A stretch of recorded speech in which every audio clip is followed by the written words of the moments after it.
محمد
কার আমল সবচাইতে ভালো।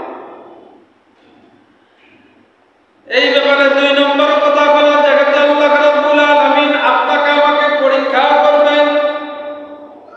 পরীক্ষা ছাড়া আল্লাহ তাআলা আপনাকে আমাকে ছাড়বেন না। তাহলে পরীক্ষার তো একটা বিষয়বস্তু আছে, কি বলেন? দুনিয়ার যে কোনো পরীক্ষা হোক, যত পরীক্ষা দুনিয়ার পরীক্ষা হয়, দুনিয়াবি পরীক্ষাগুলোর মধ্যে বিষয়বস্তু থাকে না? থাকে না? প্রত্যেকটা পরীক্ষার মধ্যে একটা বিষয়বস্তু আছে। তা আল্লাহ রাব্বুল আলামিন যে আমরা বান্দার বান্দা, আমাদেরকে যে আল্লাহ তাআলা পরীক্ষা নেবেন, পরীক্ষা করবেন, তো এই পরীক্ষারও কিছু বিষয়বস্তু আছে। এই বিষয়বস্তু সম্পর্কে আল্লাহ রাব্বুল আলামিন সূরা বাকারার 155 নম্বর আয়াত আল্লাহ রাব্বুল আলামিন বলেন, ওয়ালা নাকুলুবান্নাকুম বিশাইইম মিনাল খাউফি ওয়াল জু'i মিনাল খাউফি ওয়াল জু'i ওয়া নাকশিন মিনাল আমওয়ালি ওয়াল আনফুসি ওয়াস সামারাত ওয়া বাশশিরিস সাবিরিন। আল্লাহ রাব্বুল আলামিন এই আয়াতের মধ্যে বলেন, যারা মুমিন বান্দা, যারা মুমিন বান্দা, অবশ্যই আমি আল্লাহ পাক তাদের পরীক্ষা করব। পরীক্ষার বিষয়বস্তু হলো বিশাইইম মিনাল খাউফ, ভয় দ্বারা তাদেরকে পরীক্ষা করব, ভয়ের মুখাপেক্ষী তাদেরকে বানাবো। ভয়ের মাধ্যমে তাদেরকে আমি আল্লাহ তাআলা পরীক্ষা নিব। 1 নম্বর বিষয়বস্তু পরীক্ষা বিশাইইম মিনাল খাউফ, আল্লাহ তাআলা ভয়ের মধ্যে ফেলে দিবেন। ভয়ের মধ্যে আল্লাহ তাআলা ফেলিয়ে দিবেন। মুখের মধ্যে দাড়ি নিয়া, মাথায় টুপি নিয়া, সমাজে চলতে যাইয়া বিভিন্ন ধরনের অবস্থার সম্মুখীন হবে। আল্লাহর নবীর সুন্নাত জমিনে বাস্তবায়ন করতে যাইয়া যখন রাস্তা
কখনো আনফুস জীবনটাকে সংকীর্ণ করে দিবেন, জীবনটাকে ঝুঁকির মধ্যে ফেলে দিয়ে, মৃত্যুর মধ্যে ফেলে দিয়ে এরপরে আল্লাহ তাআলা পরীক্ষা করবেন। আল্লাহ রাব্বুল আলামিন দেখতে চান এই ভয়ের মধ্যে, এই সমস্ত পরীক্ষার মধ্যে, দারিদ্রতার মধ্যে, জীবনকে ঝুঁকির মধ্যে ফেলে দিয়ে এরপরে আল্লাহ তাআলা দেখতে চান আমার কোন কোন বান্দা অবশ্যই সাবিরিন, সমস্ত মুসিবতকে মোকাবেলা করে সবর ইখতিয়ার করে আমার বান্দারা দ্বীন ইসলামের উপরে টিকে থাকে কিনা। আল্লাহ রাব্বুল আলামিন বলেন, ও দোস্ত বন্ধু, আপনি দুনিয়ার মুমিনদেরকে জানিয়ে দেন যে সমস্ত মুমিনেরা মুসিবতের মধ্যে পড়ে সবর ইখতিয়ার করে যারা দ্বীন ইসলামের উপরে টিকে থাকবে, আমার এই সমস্ত মুমিন বান্দাদের জন্য আপনি সুসংবাদ শুনিয়ে দেন। কি সুসংবাদ শুনিয়ে দেন? আল্লাহ রাব্বুল আলামিন তার হাবিবকে বলতেছেন, বন্ধু ও আমার হাবিব, দুনিয়ার আমার সমস্ত মুমিন বান্দাদেরকে বলে দেন, তাদের জন্য সুসংবাদ শুনিয়ে দেন, তারা হলো জান্নাতি। আমি আল্লাহ রাব্বুল আলামিন তাদেরকে জান্নাতের সুসংবাদ দিয়ে দিলাম। সুবহানাল্লাহ। তাহলে বোঝা গেল আমাদের জীবনে ভয় আসবে, মুসিবত আসবে। ভয় আসলে পরে ইসলাম ছেড়ে দৌড় দিয়ে পালানো যাবে না, ইসলাম ছেড়ে দেওয়া যাবে না, দ্বীন ইসলাম থেকে একটু পরিমাণ সরা যাবে না। দ্বীন ইসলামের উপরে ভয় যত বড়ই আসুক না কেন, মুসিবত যত বড়ই আসুক না কেন, আপনাকে আমাকে দ্বীন ইসলামের উপরে অটল অনড় থাকতে হবে, ইস্তেকামাতের সাথে। কারণ হলো শুধু আমাদেরকেই কি আল্লাহ তাআলা পরীক্ষা করবেন এরকম? আমাদের পূর্বপুরুষ যারা ছিল এদেরকে আল্লাহ তাআলা পরীক্ষা করেন নাই? এরা পরীক্ষার সম্মুখীন হয়েছেন না? নবীদের জীবনে কি ভয় আসে নাই? কি বলেন? নবীদের জীবনে ভয় আসে নাই? আল্লাহর ওলিদের জীবনে ভয় আসে নাই? সাহাবায়ে কেরাম রাদিয়াল্লাহু তাআলা আলাইহিম আজমাইনদের জীবনে ভয় আসে নাই? কি বলেন? আসছে। তাদের জীবনেও ভয় আসছে।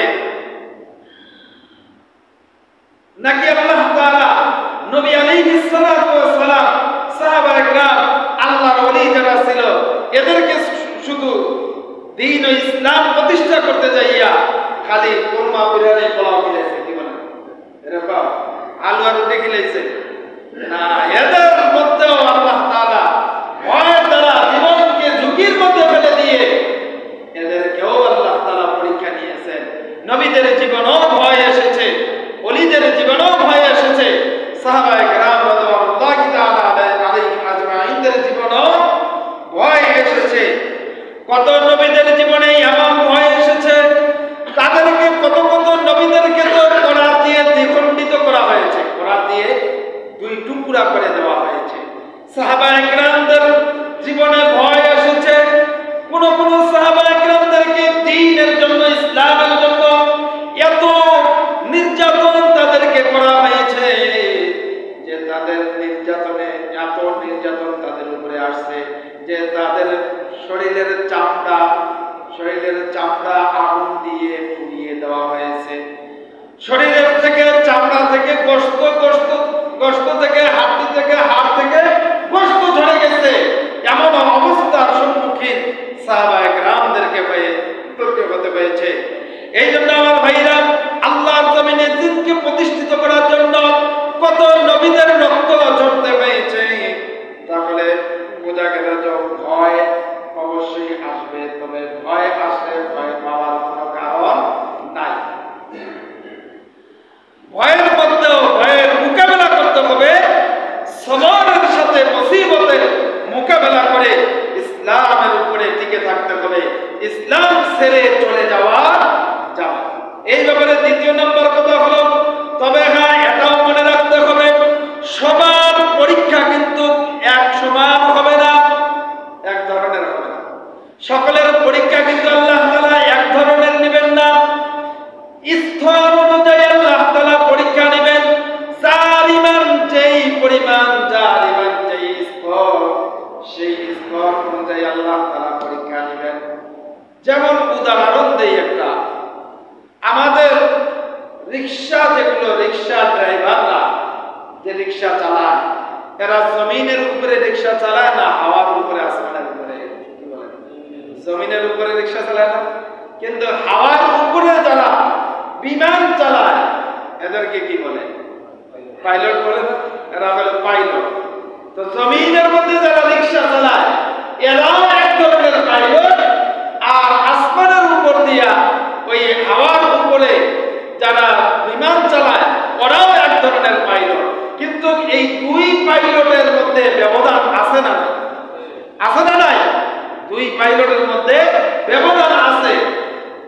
যারা রিক্সা চালায় এই রিক্সা চালক পাইলটকে মানে অনেক বড় লেখাপড়া করে অনেক ডিগ্রি অর্জন করতে হয়। কি বলে এরকম? রিক্সা যারা চালায় এদেরকে অনেক বড় ডিগ্রি অর্জন করা লাগে। অনেক বড় ডিগ্রি অর্জন করা লাগে না, এই কোন রকম লেখাপড়া না জানলেও হয়, কোন রকম যদি চালাইতে শিখে, হ্যান্ডেলটা যদি ধরতে জানে, হ্যাঁ ঠিক মতো হ্যান্ডেলটাকে কন্ট্রোল করতে পারে, আর পাটাকে যদি একটু চালানো শিখে, তাহলে সে কিন্তু রিক্সা চালাইতে পারে। তো এও একটা পাইলট, সে যে রিক্সা চালায়, কিন্তু এর রিক্সা চালার মধ্যে, এর পাইলটগিরির মধ্যে ঝুঁকি কম, মেহনত কম, কষ্ট কম। কিন্তু যারা বিমান চালায়, এই বিমান চালক পাইলটদেরকে বড় ডিগ্রি অর্জন করতে হয়, তাদের ফিটনেস ফিট থাকতে হয়, তাদের এরকম চেহারার মধ্যে স্মার্ট থাকতে হয়, তাদের চেহারা সুন্দর হইতে হয়, অনেক লেখাপড়া করতে হয়, তাদেরকে অনেক গবেষণা করতে হয়, ট্রেনিং দিতে হয়, অনেক ধরনের মেহনত করার পরে এরপরে একজন পাইলট হয়। আকাশের উপর দিয়ে শূন্য স্থান দিয়া তখন সে বিমান চালায়। সে যে বিমানটা চালায়, আর এই যে মাটির উপরে রিক্সা চালাইলো, রিক্সা চালকও যে পাইলট।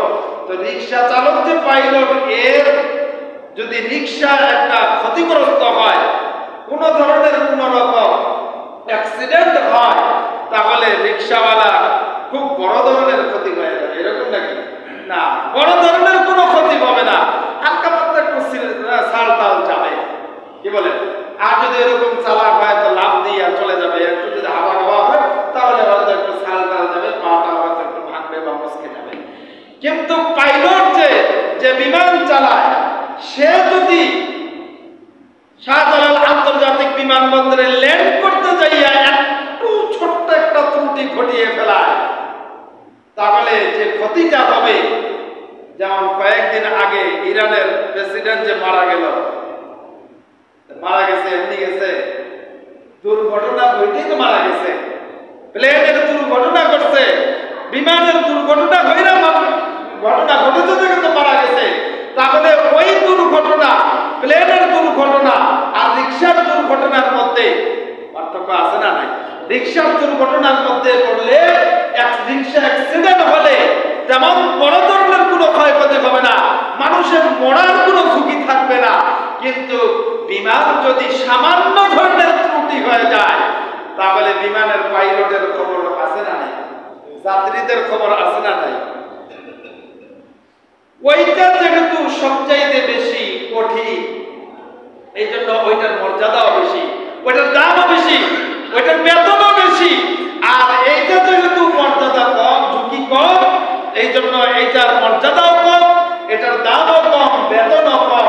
কিন্তু দুইটার মধ্যে পার্থক্য আছে না নাই? দুইটার মধ্যে অনেক বড় ব্যবধান।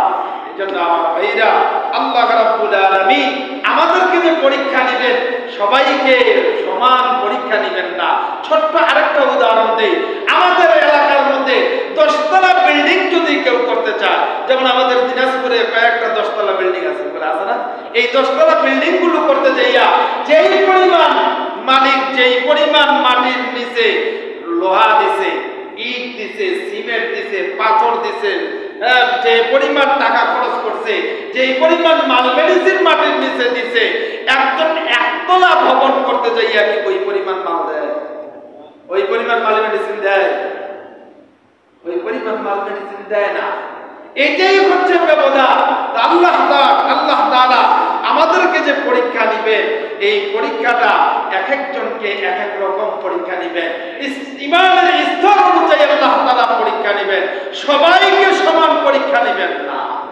এই জন্য আল্লাহ রাব্বুল আলামিন যুগে যুগে নবীদের উপরে পরীক্ষা নিয়েছেন। তাদের মধ্যে একজন নবী ছিলেন যার নাম হলো হযরত ইব্রাহিম আলাইহিস সালাতু ওয়াস সালাম। নাম শুনেন নাই? ইব্রাহিম আলাইহিস সালাতু ওয়াস সালাম উনি কোন নবী? উনি গোটা পৃথিবীর মুসলিম জাতি, মুসলিম মিল্লাতের পিতা। কি বলেন?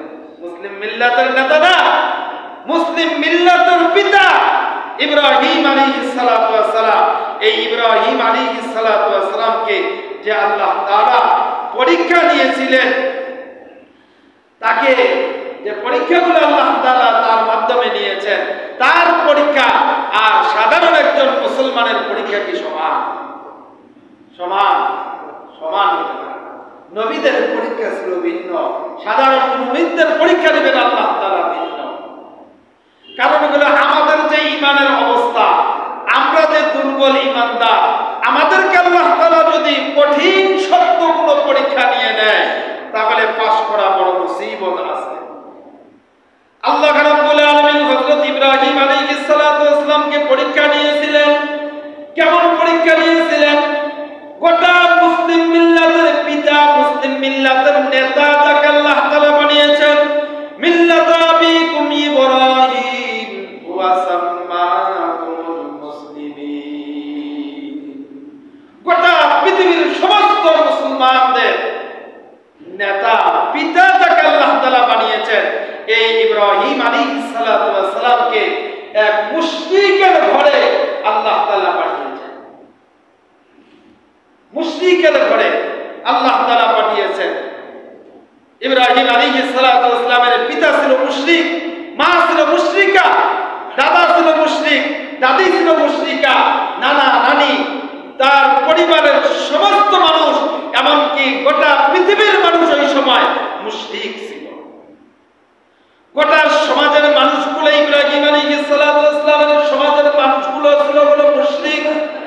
এই মুশরিকের ঘরে আল্লাহ রাব্বুল আলামিন ইব্রাহিম আলাইহিস সালাতু ওয়াস সালামকে পাঠিয়েছিলেন।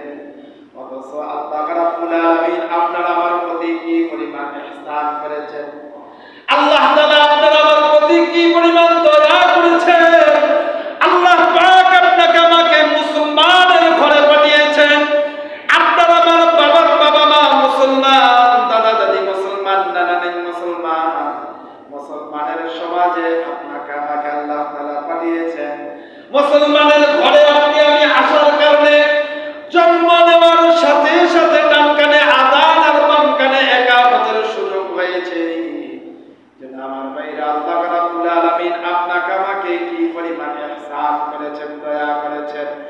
এটা আল্লাহ তাআলার পক্ষ থেকে আপনার আমার প্রতি সবচেয়ে বড় একটা নিয়ামত। এই নিয়ামতের শুকরিয়া আদায় করা।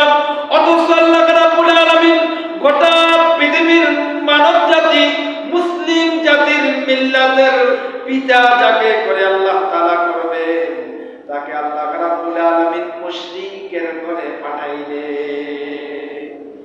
মুশরিকের ঘরে পাঠিয়েছেন। বাবার নাম হলো আযম।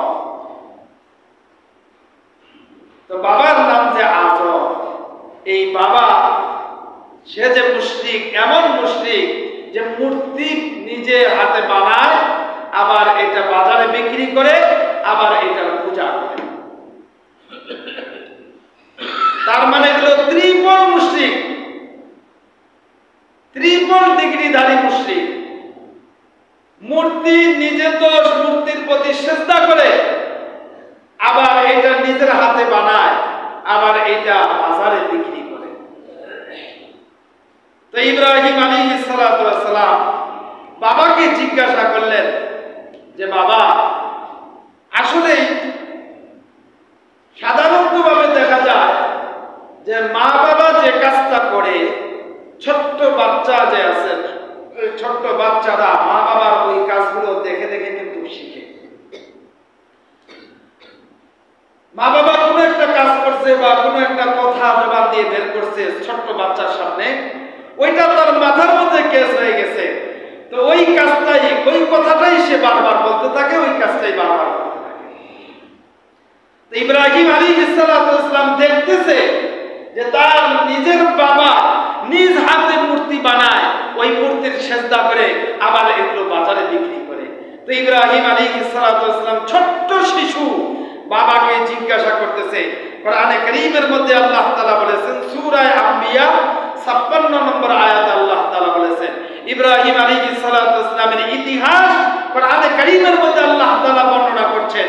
আল্লাহ রাব্বুল আলামিন বলেন, ইয ক্বালা লিআবিহি ওয়া কওমিহি মা হাযিহি তামাথিলুল্লাতী আনতুম লাহা আকিফুন।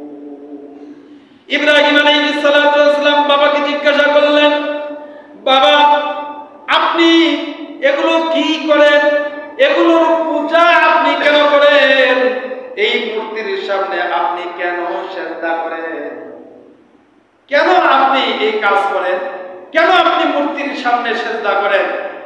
তখন তারা জবাব দিল, ইব্রাহিম আলাইহিস সালামের বাবা এবং তার জাতি জবাব দিল, ক্বালু ওয়াজাদনা আবানা আবিদিন। জবাব হচ্ছে, আমার বাবা মা, দাদা দাদি, আমার 14 গোষ্ঠী এবং আমার সমাজের সমস্ত মানুষ এই কাজ করে এবং করেছিল, এই জন্য আমরাও করতেছি। তারা জবাব দিল কি, যে আমার বাবা মা, আমার দাদা দাদি, আমার 14 গোষ্ঠী এই কাজ করে আসছে, এই জন্য আমরাও করতেছি। এটা হলো তাদের জবাব। এখানে আমাদের একটা শিক্ষণীয় হলো, একটা মাসআলা হলো, আমাদের সমাজের মধ্যে এখনো যদি কোরআন এবং সুন্নাহর সঠিক ব্যাখ্যা যদি তুলে ধরা হয়, এখনো কিছু কিছু মুসলমান আছে, কিছু কিছু নামাজি আছে, হাজী সাহেব আছে, কিছু কিছু মুমিন আছে, কিছু কিছু মুসলমান আছে, মুসলমানের ঘরে জন্ম নিছে, এরপরও বলে কি আমাদের বাপ দাদার আমল থেকে করে আসছি, আর এখন নতুন নতুন মোল্লা জন্ম নিছে, নতুন নতুন মাসআলা আছে। নতুন নতুন মাসআলা দেওয়ার সুযোগ আছে? নতুন নতুন মাসআলা দেওয়ার কোনো সুযোগ নাই। বাপদাদা থেকে পড়ে আসছি, বাপদাদা থেকে পড়ে আসলেও বাপদাদারা কি ভুল করতে পারে না? আচ্ছা বলেন তো, আমরা যে এখন আছি আমাদের কি ভুল হয় না? আমাদের ভুল হয় কি হয় না?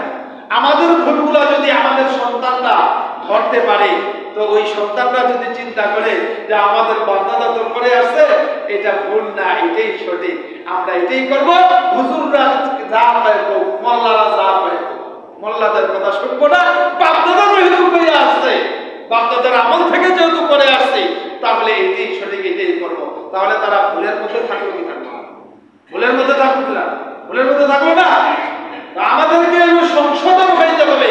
এখান থেকে আমাদেরকে জানতে হবে যে বাপদাদা থেকে করে আসছি, বাপদাদারাও ভুল করতে পারে, তাই বলি আমরা যদি এটা ধরতে পারি, আমার সামনে যদি এটা ধরা পড়ে যে এটা আসলেই ভুল, সত্যিকারই এটা কোরআন সুন্নাহর বিরোধী, কোরআন সুন্নাহর বাহিরে, তাহলে ওইটাকে আপনাকে আমাকে ছেড়ে দিতে হবে।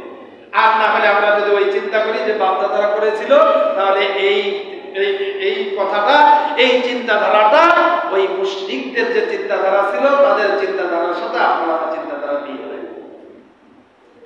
এই জন্য ইব্রাহিম আলাইহিস সালাম তার বাবাকে জিজ্ঞাসা করেছিলেন যে বাবা আপনি নিজের হাতের মূর্তি তৈরি করেন, আবার এই মূর্তির সেজদা করেন, আবার এই মূর্তি বাজারে নিয়ে বিক্রি করেন, এগুলো করেন কেন? তারা জবাব দিয়েছিল, ক্বালু ওয়াজাদনা আবানা লাহা আবিদিন। তাদের জবাব হলো, আমাদের বাপ দাদা, দাদা দাদি, নানা নানি, 14 গোষ্ঠী আমাদের পূর্বপুরুষরা করে আসছে, এই জন্য আমরা করি। বলেন নাউযুবিল্লাহ। তারা জবাব দিয়েছে। তো ইব্রাহিম আলাইহিস সালাম বলেন যে বাবা এতগুলি রব, এগুলো যদি আপনার রব হবে, তাহলে এতগুলি আপনার রব, এতগুলি কেমনে রব হয়? তো ইব্রাহিম আলাইহিস সালামের বাবা আযর বলতেছে যে হ্যাঁ, এগুলো সব আমাদের রব। তো এক একজনের দায়িত্ব হলো এক এক রকম। এই রবের দায়িত্ব হলো আমাকে বৃষ্টি দেওয়া, পানি দেওয়া। এই রবের দায়িত্ব হলো আমাকে সন্তান দেওয়া। এই রবের দায়িত্ব হলো আমাকে রিজিক দেওয়া। বিভিন্ন ধরনের সব বিষয়গুলো তুলে ধরে ইব্রাহিম আলাইহিস সালাতু ওয়াস সালামকে বলতেছেন যে বাবা, এগুলো হচ্ছে আমাদের রব, এদের এক একটা দায়িত্ব, আমরা এদের দ্বারা এক একটা উপকৃত, এক একটা বিষয়ে উপকৃত হই। তো ইব্রাহিম আলাইহিস সালাতু ওয়াস সালাম বাবাকে ডেকে বলতেছেন, ছোট্ট শিশু বাবাকে ডেকে বলতেছেন যে বাবা, এগুলো যদি তোমাদের রব হয়, এই সমস্ত জিনিস তো তোমরা নিজের হাতে বানাও, নিজের হাতে বানানো জিনিস যদি তোমাদের রব হয়, এই নিজের হাতে বানানো জিনিসকে তো আমি ইব্রাহিম রব হিসাবে মানতে পারি না। ইব্রাহিম আলাইহিস সালাতু ওয়াস সালামের বাবা আযর বলতেছে যে ইব্রাহিম, তুমি যদি এদেরকে রব না মানো, তাহলে তোমার রব কে তুমি খুঁজে বের করো, তোমার রব কে তুমি খুঁজে বের করো। আমার ভাইরা, ইব্রাহিম আলাইহিস সালাতু ওয়াস সালাম এবার তার রব খোঁজার জন্য, ছোট্ট শিশু ইব্রাহিম আলাইহিস সালাতু ওয়াস সালাম রব খোঁজার জন্য রাতের বেলা বের হয়ে গেছেন। রাতের বেলা বের হয়ে দেখতেছেন যে আকাশের মধ্যে চন্দ্র আকাশের মধ্যে মিটমিট মিটমিট করে বাতি জ্বলতেছে, তারকা জ্বলতেছে, মিটমিট মিটমিট করে তারকা জ্বলতেছে, অনেকগুলো তারকা দেখা যাচ্ছে মিটমিট করে জ্বলতেছে, গোটা পৃথিবীটাকে আলোয় আলোকিত করে ফেলেছে। ইব্রাহিম আলাইহিস সালাতু ওয়াস সালাম দেখে ভাবছে যে এটাই মনে হয় আমার রব হবে। আল্লাহ তাআলা কোরআনে কারীমের মধ্যে এই ইতিহাস, ইব্রাহিম আলাইহিস সালাতু ওয়াস সালামের লম্বা ইতিহাস বর্ণনা করেছেন। এখান থেকেই আমি আজকের আলোচনা শেষ করতে চাচ্ছি, এখান থেকে রেখে এরপরে সামনে ইব্রাহিম আলাইহিস সালাতু ওয়াস সালাম কিভাবে ছোট্ট একটা শিশু কিভাবে তার রবকে খুঁজে বের করলেন, এর বর্ণনা আল্লাহ তাআলা সূরা আনআমের 75 নম্বর আয়াত থেকে 76-77 নম্বর আয়াতে, সূরা আম্বিয়ার মধ্যে আল্লাহ রাব্বুল আলামিন সূরা ইব্রাহিমের মধ্যে, সূরা সাফাতের মধ্যে ইব্রাহিম আলাইহিস সালাতু ওয়াস সালামের ইতিহাস বর্ণনা করেছেন। ইব্রাহিম আলাইহিস সালাতু ওয়াস সালামের মাধ্যমে আল্লাহ রাব্বুল আলামিন কি কি পরীক্ষা নিয়েছিলেন, আর পরীক্ষাগুলো কি পরিমাণ কঠিন ছিল, কি পরিমাণ হার্ড পরীক্ষা ছিল, শক্ত পরীক্ষা ছিল, সমস্ত পরীক্ষার মধ্যে ইব্রাহিম আলাইহিস সালাতু ওয়াস সালাম ছোট্ট শিশু হওয়ার পরেও, নবী হওয়া পর্যন্ত, পয়গম্বর হওয়া পর্যন্ত আল্লাহ রাব্বুল আলামিন তার মাধ্যমে যে পরীক্ষাগুলো নিয়েছিলেন, সমস্ত পরীক্ষার মধ্যে ইব্রাহিম আলাইহিস সালাতু ওয়াস সালাম পাস করে আল্লাহ রাব্বুল আলামিন তাকে গোটা পৃথিবীর সমস্ত মানব জাতির, সমস্ত মুসলিম জাতির পিতা হিসেবে আল্লাহ রাব্বুল আলামিন ঘোষণা করেছিলেন। আল্লাহ তাআলা আমাদের সকলকে সহিভাবে বুঝদান করে, সহিভাবে আমল করার তৌফিক দান করে। যারা শুনুন কামাল বাচ্চারা কাছে